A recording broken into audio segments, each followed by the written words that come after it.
Doctor দেখাইছো তুমি? Doctor দেখে কি বলছে? ঠিক করতে পারবে তো? ডাক্তারের কাছে গেছিলাম কিন্তু লজ্জায় রোগের কথা বলতে পারি নাই। তাই নাকি? আর বাথরুমে বসে যে মারে বাবারে বলে চিল্লাও, তখন তোমার লজ্জা লাগে না? সুন্দরী লেডিস ডাক্তার ছিল, কেমনে বলবো যে আমার পাইলস হইছে।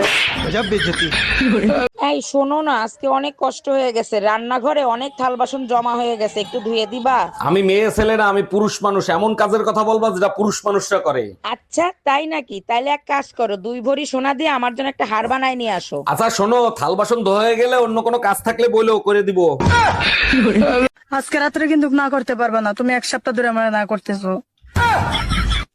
ঠিক আছে, আমি পারি না তো, আমি কি তা করবো, মনে থাকে জানো।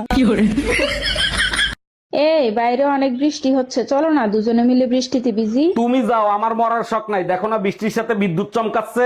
আচ্ছা, বৃষ্টি হইলে বিদ্যুৎ চমকায়, কারণটা কি একটু বলবা? আল্লাহ টর্চ লাইট মেরে দেখে কার কার ঘরে দজ্জাল বউ আছে।